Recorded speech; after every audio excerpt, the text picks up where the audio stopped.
अस्सलामु अलैकुम वरहमतुल्लाहि वबरकातुहू। डियर स्टूडेंट, आज हम शुरू कर रहे हैं मैथमेटिक्स एज साइंस ग्रुप की क्लास 9।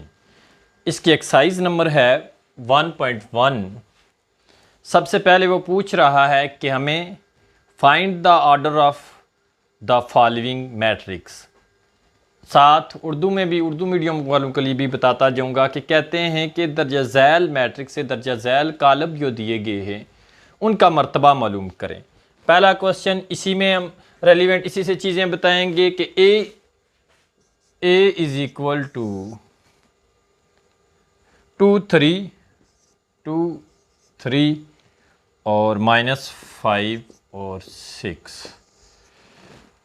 इसका हमने मैट्रिक्स मालूम करना है। सबसे पहले मैं कुछ चीज़ें इस मैट्रिक्स का आर्डर मालूम करने के लिए या मर्तबा मालूम करने के लिए जिनका जानना बहुत ज़रूरी है उनकी तरफ आता हूँ। सबसे पहले हम देखते हैं कि कोई भी कॉलम है तो उसमें कितनी रोज़ हैं और कॉलम कितने हैं। हम ये जज करेंगे कि रोज़ कितनी और कॉलम्स कितने हैं। तो उनको जज करने का तरीकाकार क्या है?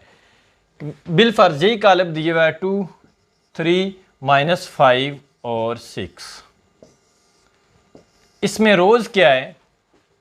इसमें रोज़ जो है इस तरह की लाइन जो है, ठीक है, ये होगी हमारी रो 1 या कतार नंबर 1। ये जो दूसरी लाइन है इसको हम नाम दे देंगे रो 2। इसमें अब कितनी रोज़ हैं या कतारें कितनी हैं? 2 कतारें, एक कतार और दूसरी कतार। इसी तरीके से हमने अगर कॉलम मालूम करना है इसी में, तो हम देखते हैं कि कॉलम जो है वो हमारी इस तरह की लाइन जो है, ये C1 हो गया और ये दूसरी जो होगी लाइन इसमें क्या हो गया? C2 हो गया। यहां तक तो आपको समझ आ गई होगी यकीनन इंशाल्लाह कि इस तरह की सीधी लाइन को उसको हम कहते हैं रो या कतार, और सीधी उम्मूद में खड़ी लाइन को हम कहते हैं कॉलम। ठीक है, इसमें 2 रोज़ और 2 कॉलम्स हैं। तो उन्होंने इसमें हमें बता दिया था कि सबसे पहले मैट्रिक्स की डेफिनेशन की है कि a rectangular array of a formation of a collection of a real number, यानी कि आपके ये जो एरे लगे हुए हैं इनमें रियल नंबर की कलेक्शन को मैट्रिक्स कहते हैं। फिर उसने बताया कि रो क्या है। It is important to understand, ये कह रहा है कि ज़रूरी है कि हमें देखें कि इस फॉर्मेशन में जो चीज़ें दी हैं इसमें रोज़ क्या है और कॉलम्स क्या है। In a matrix the entries presented in horizontal, ये जो हॉरिजेंटल लाइन में दी हैं, हॉरिजेंटल लाइन दी हैं, सीधी सीधी लाइंस, इनको रोज़ कहा जाएगा। और जो वर्टिकल लाइंस हैं उन्हें क्या कहा जाएगा? हम उन्हें कॉलम कहेंगे। अब मर्तबा मालूम करने के लिए क्या चीज़ ज़रूरी है? मर्तबा मालूम करने के लिए इसे कहते हैं m/n। m से मुराद आपका नंबर ऑफ रोज़ यानी कि कतार की तादाद, और n से मुराद आपकी होगी नंबर ऑफ कॉलम। यहाँ रोज़ कितनी है? 2 हैं और कॉलम्स कितने हैं? 2 हैं। तो इसका ऑर्डर या मर्तबा क्या आ जाएगा? इसका ऑर्डर या मर्तबा क्या आ जाएगा? 2/2। तो अभी इसी 1.1 की एक्सरसाइज की तरफ हम चलते हैं। तो उसमें जितने भी क्वेश्चन दिए गए हैं उनको हम देखते हैं कि कैसे हमने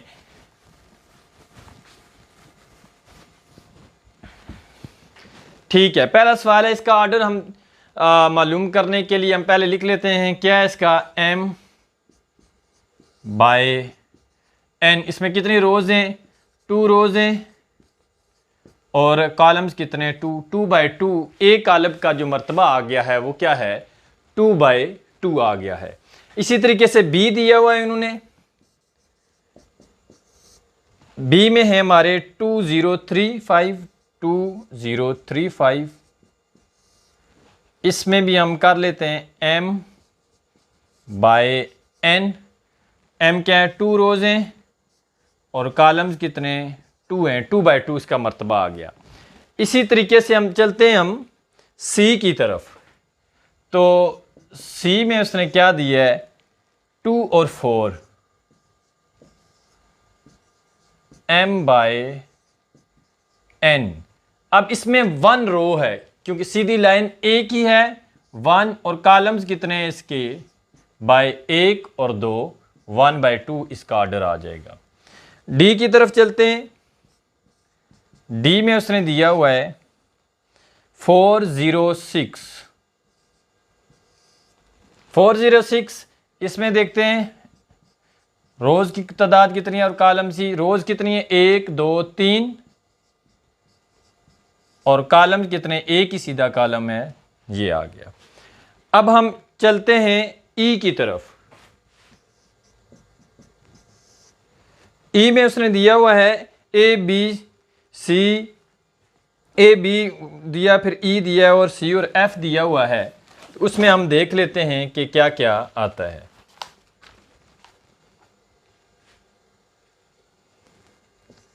ए बी सी डी ई और एफ इस तरह से दिए हुए हैं। अच्छा जी, इसमें देखते हैं इसका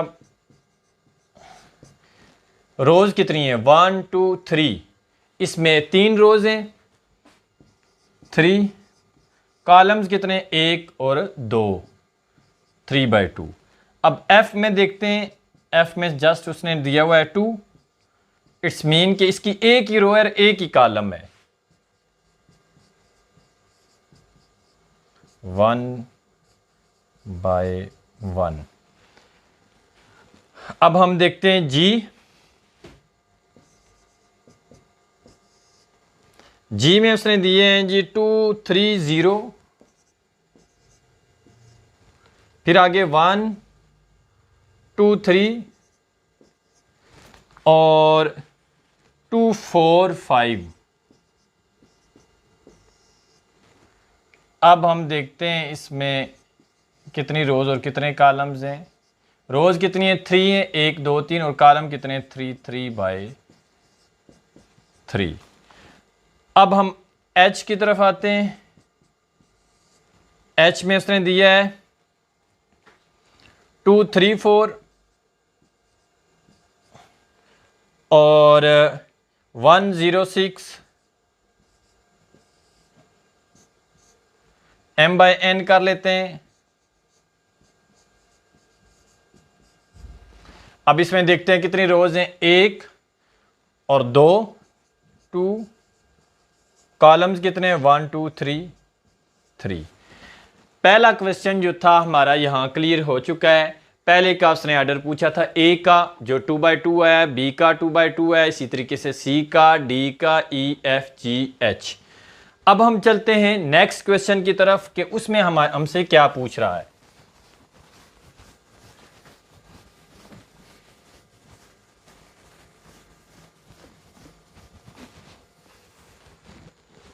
क्वेश्चन नंबर 2 में पूछ रहा है which of the following matrix are equal. कहता है कौन कौन से क्वेश्चन जो हैं वो मैट्रिक्स हैं जो इक्वल हैं। तो सबसे पहले मैं मैट्रिक्स लिख लेता हूं, फिर आपको इक्वल का कॉन्सेप्ट क्लियर करवाता हूं कि कौन से होते हैं। ए उसने दे दिया है 3, अच्छा बी उसने दे दिया है 3 5,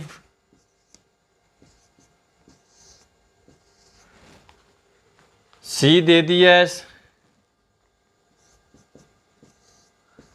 5 - 2, डी दे दिया है 5 और 3, ई दे दिया है 4 0 6 2, एफ दे दिया है उसने 2 6। अच्छा जी उसने दिया है, सारे एक दफ़ा लिख लेता हूँ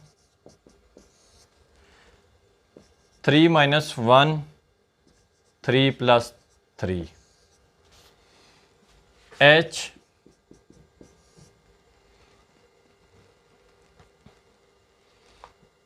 एच उसने दे दिया 4 0 6 2 और आई दे दिया उसने 3 3 + 2 और जे दे दिया उसने 2 + 2 2 - 2 2 + 4 2 + 0। अच्छा जी, इक्वल का कॉन्सेप्ट क्लियर करने के लिए आपको सबसे पहले ये समझना होगा कि ये इनके कोरस्पेंडिंग एलिमेंट मद्दे मुकाबल जो आमने सामने होते हैं वो बराबर होनी चाहिए। इनकी रोज़ और कॉलम्स की तादाद अगर बिलफर्ज यहाँ 3 है तो फिर वो उसी के बराबर होगा, ए उसी मैट्रिक्स के बराबर होगा जिसमें सिर्फ 3 आ रहा हो। जैसे कि ए = सी आ रहा है, वो क्यों? क्योंकि ये सी हमारे पास जो था वो सी आ रहा है 5 - 2। जब 5 - 2 करते हैं तो ये हमारे पास 3 आता है। इस वजह से हमारे पास ए जो आ रहा है ए किसके बराबर आया है? 3 के आया है। अब ए और सी हो गए बी देखते हैं 3 5, जबकि डी के बराबर होना चाहिए था। यहाँ भी 3 5 है लेकिन बराबर नहीं है। कोरस्पेंडिंग मतलब मद्दे मुकाबल यहाँ 3 है तो इधर भी 3 होना चाहिए, यहाँ 5 है तो यहाँ भी 5 आना चाहिए, जबकि ये इसके ऑपोजिट है। यहाँ 3 नहीं है जबकि यहाँ 5 है। इसका मतलब है कि फर्स्ट रो और फर्स्ट कॉलम का फर्स्ट एलिमेंट जो है 3 है, जबकि यहाँ फर्स्ट रो फर्स्ट कॉलम का फर्स्ट एलिमेंट जो है 5 है। बी और डी बराबर नहीं है। ई तो ज़ाहिर सी बात है, इसमें रोज़ कॉलम्स का फ़र्क है। एफ भी नहीं है।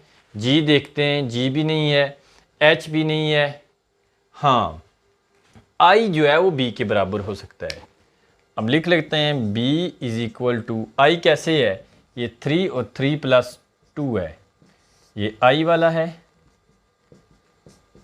और 3 + 2 5, ये 3 और 5, आई 3 और 5 है, और बी भी कौन सा आ गया है? ये 3 और 5 आ गया है।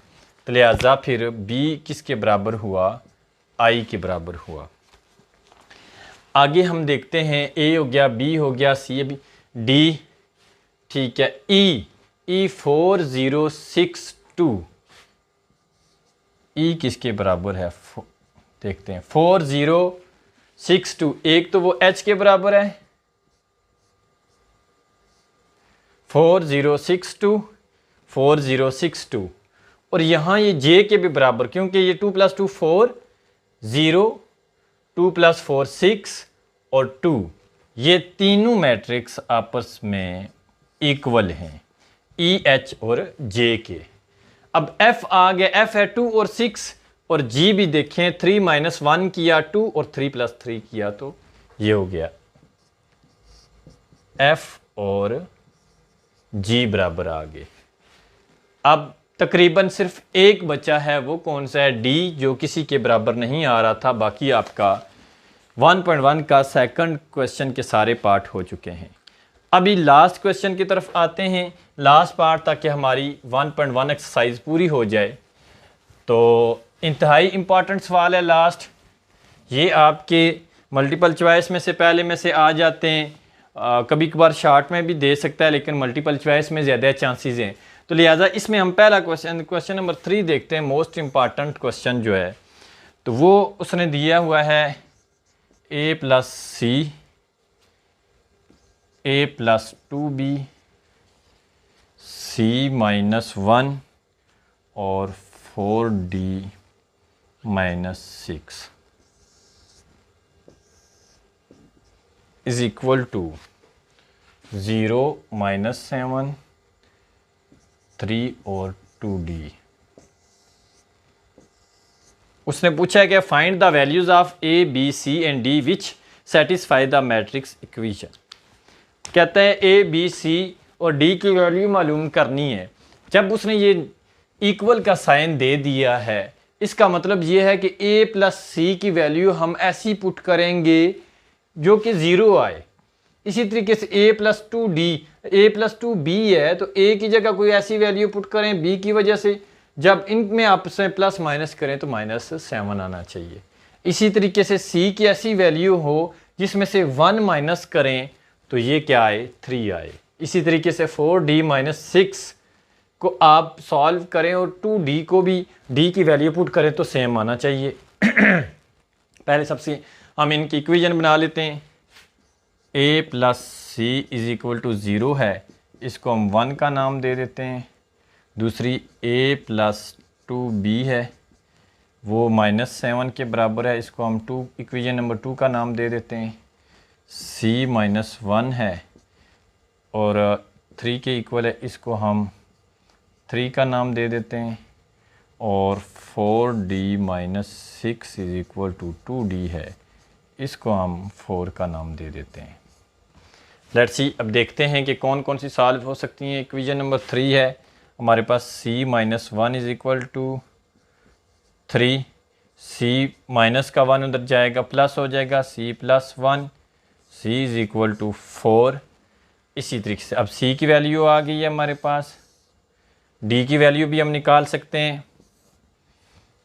4d - 6 is equal to 2d, 2d इधर ले आते हैं, 6 उधर ले जाते हैं, 2d प्लस का इधर आकर -2d हो जाएगा, 6 माइनस का दूसरी तरफ लेकर जाएंगे, प्लस का हो जाएगा 2d is equal to 6d multiply हो रहा है, उधर जाकर डिवाइड हो जाएगा, 2 1 ज़ा 2 2 3 ज़ा, और d की वैल्यू हमारे पास आ गई है 3। c और d की आ गई वैल्यू। अब हम देखते हैं a plus C is equal to 0 था, जबकि c की वैल्यू हमने मालूम क्या की है 4, तो वो c की जगह हम पुट कर लेते हैं। a plus 4 is equal to 0, a 4 दूसरी तरफ जाएगा -4, a की भी आ गई है। अब क्या a, c और d b रह गया है, तो हम इस दूसरी में हम पुट कर लेते हैं b की वैल्यू।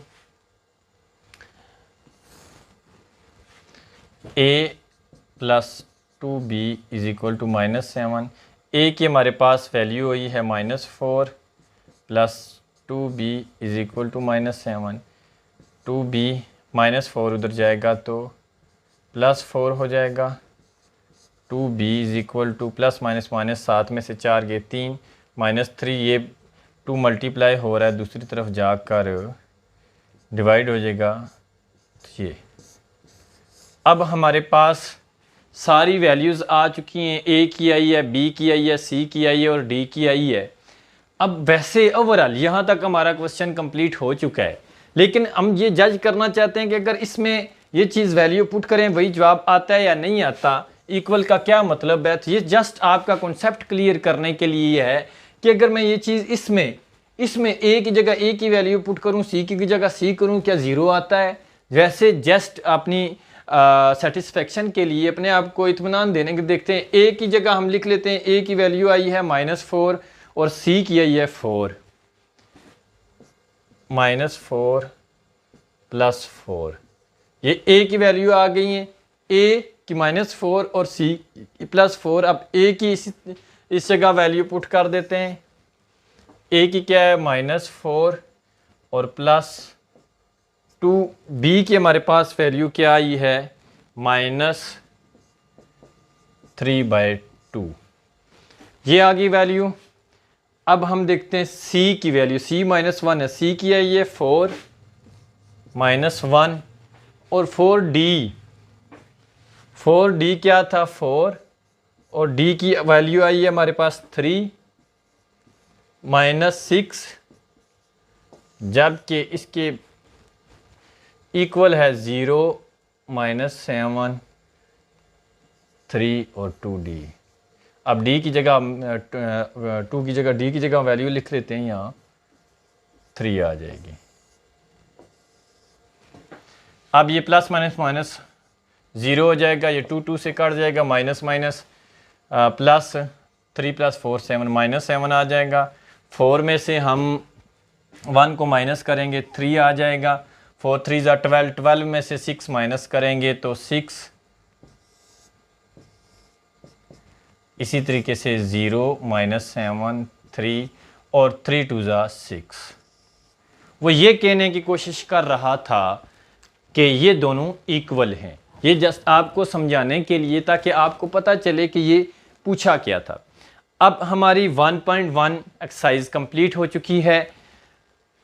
ये सारे क्वेश्चन करवाने का मकसद ये होता है कि इसको आप बार बार प्रैक्टिस करें, चाहे आप स्टूडेंट हैं, चाहे आप टीचर हैं, इवन कि ऐसा बंदा जो टीच करना चाहता है, पढ़ाना चाहता है और वो उसके कॉन्सेप्ट क्लियर नहीं है और मैथ से जान छुड़ाना चाहता है, इन लेक्चर को वो बाकायदगी से देखे। इंशाल्लाह एक दफ़ा पूरा लेक्चर देखने और सुनने के बाद वो इस काबिल हो जाएगा कि टीच कर सके, अपने आप को प्रिपेयर करके प्रैक्टिस करके नेक्स्ट वो बच्चों को पढ़ा सकता है। Thank you.